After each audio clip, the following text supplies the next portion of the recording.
In this video, I'm going to walk you through the exercise for creating a frequency distribution in Microsoft Excel. Let's take a look at this example. The following table contains data about the number of lifetime sexual partners among 20 randomly selected college students. Use this information to complete questions 1 and 2.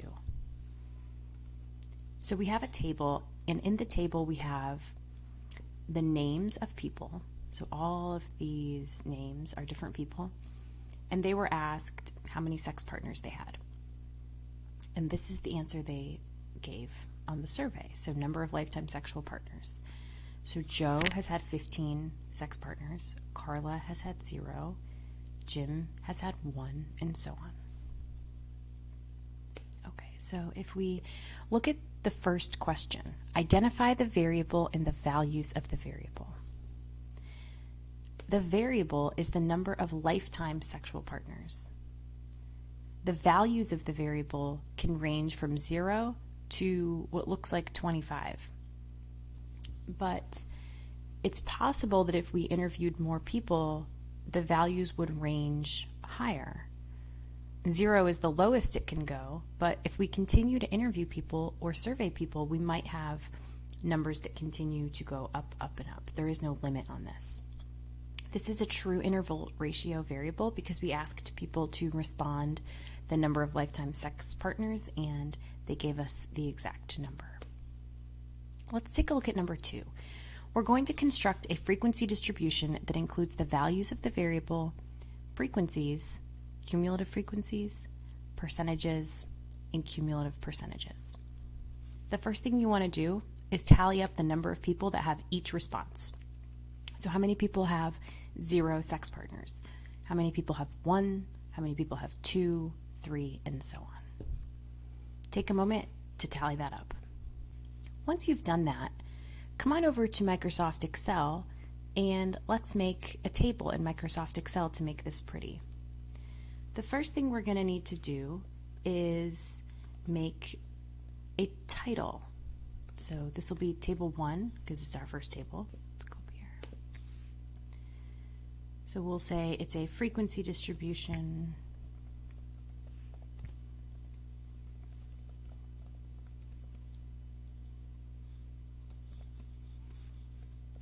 of lifetime sex partners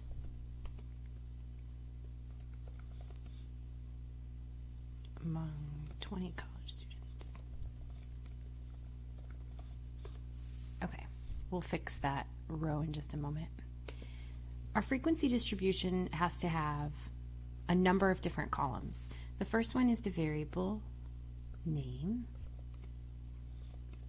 and I'll show you how to make this look pretty as we go.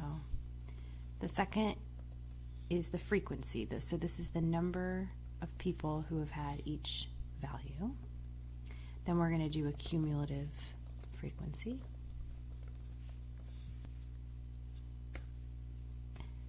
And then we're going to have a percentage column. And then we're going to have a cumulative percentage column.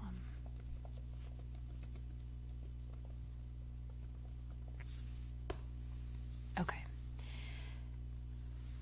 I'm going to make everything a little bit bigger so it's easier to see. And I'm going to put it in Times New Roman because I prefer that font.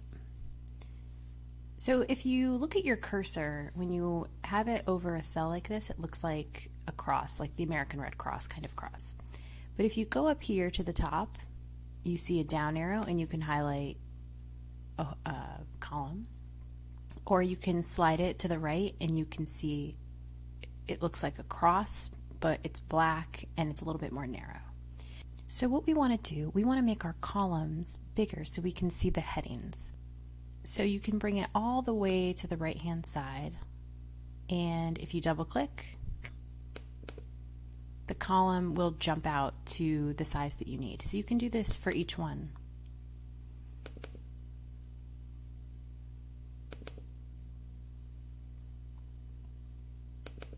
When you get to this one though, we have our table here, and so we don't actually want it to be the table title taking up all of this column. So let's undo that. And let's make this table 1 title fit this space right here by highlighting those cells. We've highlighted A, B, C, D, and E in the first row.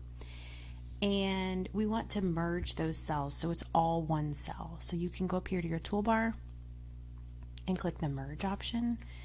And now what we've done is we've made this one cell. So when we make this bigger, it's only big enough for this column heading right here, number of sex partners. Let's make that bold faced so it's clear it's the title. And now we have our headings. Number of sex partners, that's our variable name. Frequency, that's going to be the number of people that have each value. Cumulative frequencies, percentage, and cumulative percentages. So we know that our values range from 0 to 25. But when you were tallying these up, you probably noticed that not every value between 0 and 25 is represented. When you're making a frequency distribution like this, you don't need to put values in this column if they do not actually occur in your data. So we will stop at that point. Okay. And then when you go to frequency,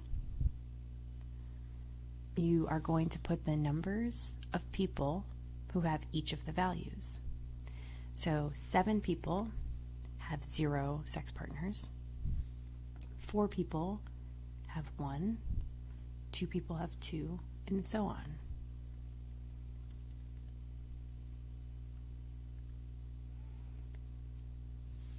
And you can see here, if you highlight these numbers right here, you can make sure that you have all 20 people represented. You know there are 20 college students, and you can make sure that that's 20.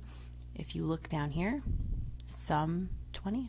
It also gives you a count and an average. So we have 20 individuals.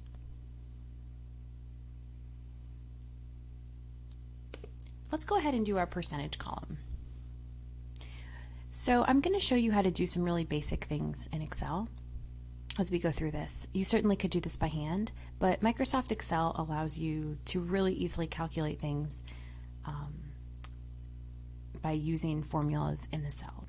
So we want to put an equal sign to tell Microsoft Excel that we're going to do a formula, and we're going to take the number 7 because we're calculating information for this row right here, and we're going to divide it by 20, which is the total number of people in our sample. So if we click enter, then we see 0.35. Now we know that this is a proportion because proportions range between 0 and 1, and percentages range between 0 and 100. So there's a couple things we can do. We can add something to our formula. We can add times 100 to make it 35. Or we can tell Microsoft Excel that this is a percentage, and we change this into a percentage column. Either of those are fine. Now that we've set this up, we don't actually have to calculate each of the cells individually. Microsoft Excel is really intuitive, and so if you highlight this box where you have your formula, and it'll be clear that it's highlighted because the box is outlined. Right now your cursor looks like something from the American Red Cross, but if you bring it down to the bottom right, it'll look like a small black cross. And if you click with your mouse or your cursor here and you drag this down, Microsoft Excel will automatically populate these cells with the formula that is relevant for each of those rows. So this one is B4 divided by 20, and you can see that it's pulling the right information here. And so you don't actually have to compute all of those. You can make sure it adds to 100 by highlighting these. You can see down here it adds to 100.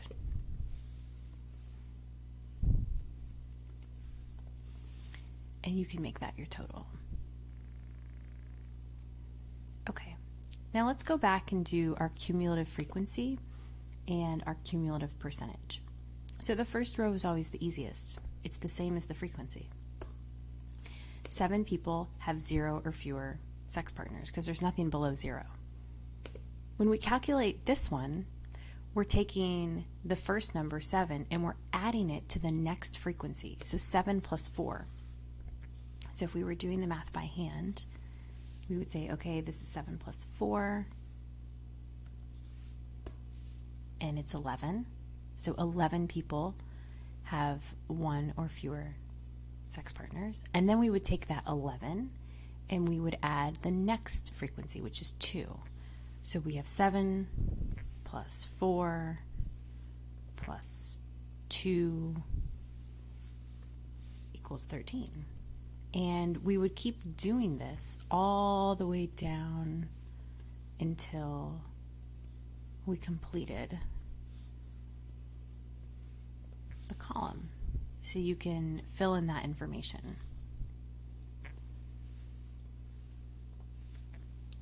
I'm going to go ahead and just fill this in because I think you have the idea now.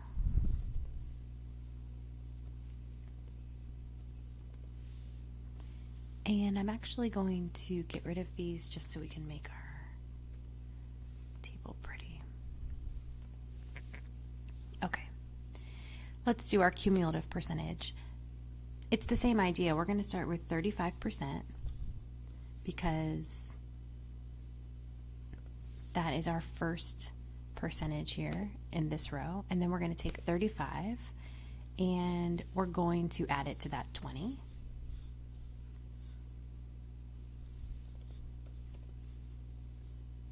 And we're going to continue doing this all the way down the table until we have filled in all of the cumulative percentages.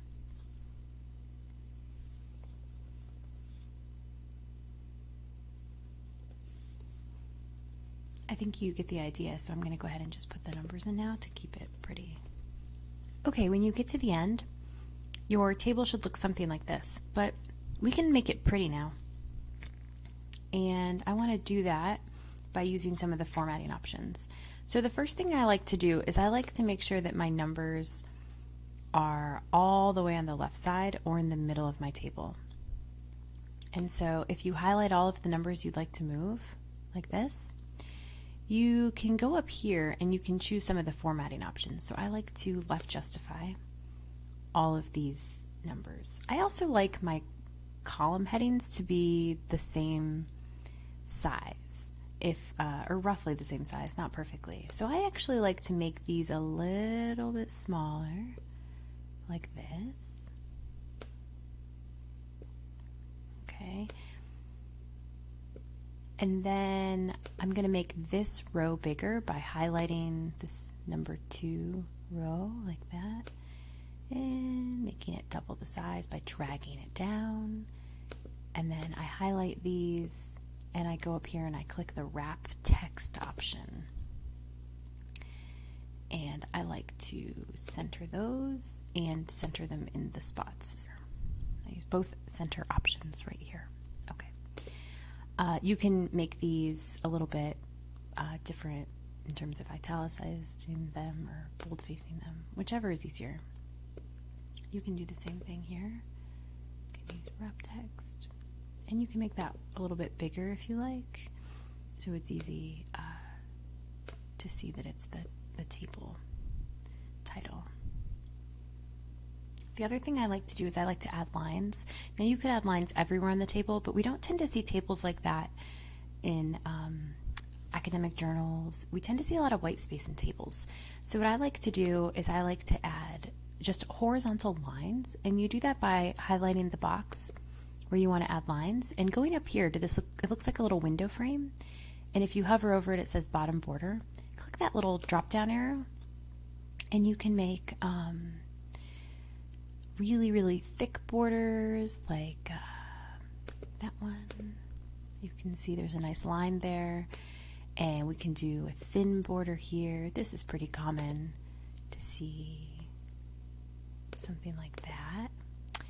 And then we usually separate the information from the bottom total row. So we can do a bottom border like that. And if you want to see what it would look like if you printed it, go ahead and click up here in the far left all the way where the A stops. And if you go above the 1, there's a spot right there. You can click that. It highlights the whole table, the whole Microsoft Excel. These are the fill colors, and I usually click white. I usually click the white. And then you can see what it would look like if it printed. And so I don't actually like the way this looks now that the lines are gone. And so I'm going to move these numbers to be down the center. I actually think that looks better for this particular table. So you can kind of play with the formatting and see what you like. But now that you have this table created, you can answer questions like, how many people have 3 or fewer sex partners in their lifetime? And you'd go to this table and you'd look at your cumulative frequency